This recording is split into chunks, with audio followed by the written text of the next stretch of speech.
Hello friends, आज मैं आपको बताने वाला हूँ किंग द लैंड के 5th एपिसोड के बारे में।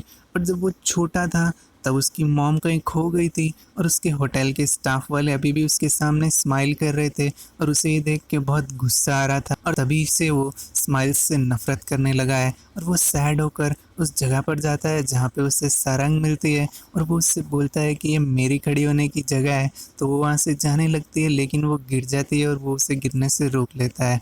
और फिर वो वहाँ से जाने लगती है तो वो उससे कहता है कि मैं तुम्हारे घर छोड़ दूंगा। वो उसके कार में बैठ जाती है और थोड़ी देर में सारंग को नींद आ जाती है और वो सो जाती है। और उसे सर्दी ना लगे इसलिए गुआन उसे एक चादर उड़ा देता है। और जब सारंग की आँख खुलती है तो वो एक होटल के सामने होते हैं और वो उसे एक ड्रेस दे के बोलता है कि जल्दी से तैयार होके अंदर आ जाओ, हम कुछ खाना खाते हैं। आखिर आज तुम्हारा बर्थडे है तो हम सेलिब्रेट करते हैं। और जब वो गुआन के सामने आती है तो वो देखती है कि गुआन ने भी उसकी मैचिंग ड्रेस पहन रखी है।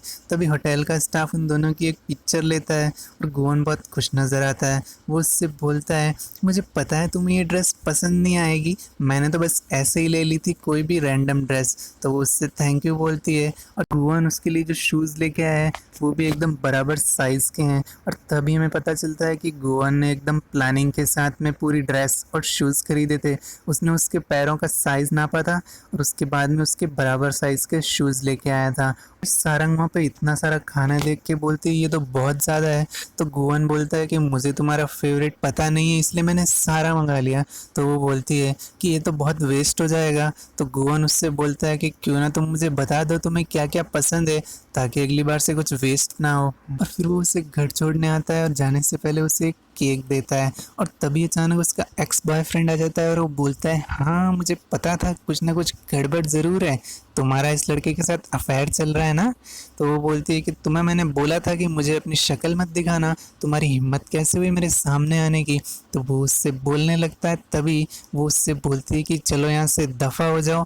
और तभी वो उसके पीछे जाने लगता है तो गुआन उससे रोकता है और उससे बोलता है कि ये अपने बर्थडे पे अकेली रो रही थी और बड़ी मुश्किल से मैं इसके चेहरे पे स्माइल लेके आया हूँ, तो यहाँ से चुपचाप दफ़ा हो जा। फिर वो अंदर जाके अपना केक देखती है और तभी वो उसे कॉल करके बोलता है कि तुम्हें कोई भी प्रॉब्लम हो तो अगली बार तुम मुझसे बोल सकती हो, मैं सारी प्रॉब्लम्स को सॉल्व कर दूंगा। और फिर वो उसे हैप्पी बर्थडे बोलता है और फिर वहाँ से चला जाता है।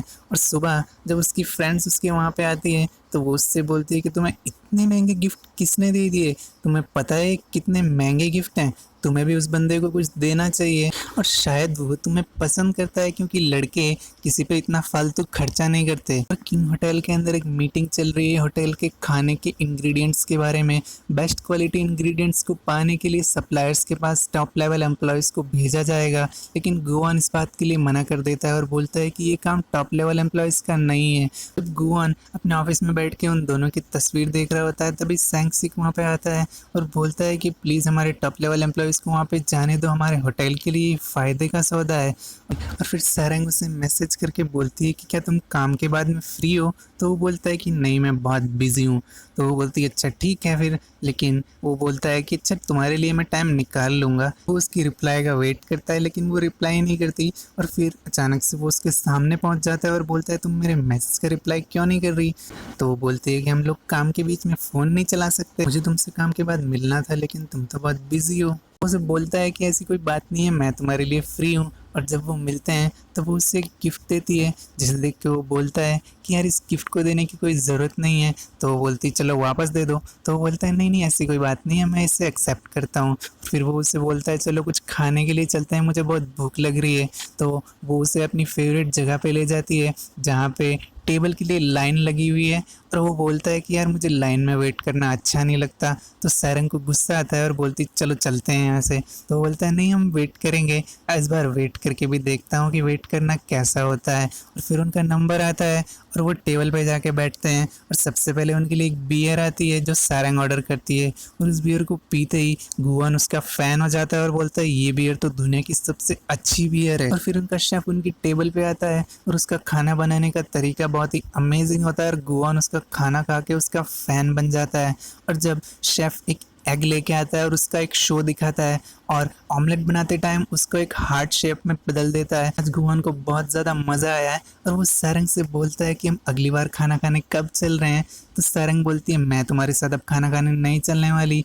तो वो बोलता है मैं तो चलूँगा। तो वो बोलती है मुझे तुम्हारे साथ अनकंफर्टेबल फील होता है। तो वो बोलता है मुझे तो नहीं होता और मैं तुम्हारे साथ खाना खाने जाने ही वाला हूँ। और अगले दिन सारंग को उसका सीनियर एक काम देता है और उसे उस होटल के जितने भी वीआईपी गेस्ट्स हैं जो बहुत टाइम से होटल में वापस नहीं आए हैं, उन्हें सारंग को कॉल करना है और बताना है कि हमारे होटल में वापस आइएगा ज़रूर। और गुआन उसे ये करते हुए देख लेता है और उसे बहुत गुस्सा आता है। वो बोलता है कि तुम ऐसा क्यों कर रही हो, तुम बोनस के लिए कुछ भी करोगी। तो वो बोलती है कि मैं तो सिर्फ ऑर्डर फॉलो कर रही थी।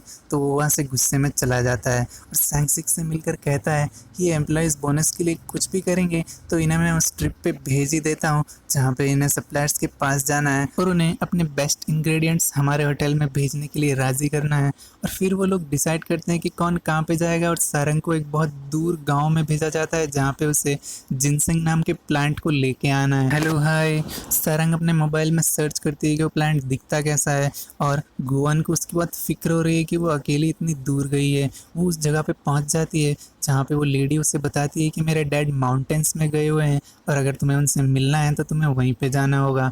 सारंग उनके लिए गिफ्ट लेके माउंटेन्स में रवाना हो जाती है और गुआन वेदर फोरकास्ट में पता करता है कि वहाँ पे बारिश होने वाली है और बारिश शुरू हो जाती है। तो वो उसे कॉल करता है और कहता है कि वापस आ जाओ, तुम्हें किसी प्लांट को लाने की ज़रूरत नहीं है। लेकिन तभी सारंग को वो प्लांट नज़र आता है और वो उसे उठाने लगती है। तभी उसका पैर स्लिप हो जाता है और वो नीचे जाके गिर जाती है और बेहोश हो जाती है। जब उसे होश आता है तो उसे ऊपर जाने का कोई रास्ता नज़र नहीं आता और वो बैठ के वहीं पे रोने लगती है क्योंकि वो वहाँ पे फंस गई है। तभी उसे एक लाइट नज़र आती है जो कि एक हेलीकॉप्टर से आ रही होती है और उसके लिए हेल्प गई है और गुआन उसे बचाने के लिए आ गया है। वो नीचे कूद जाता है।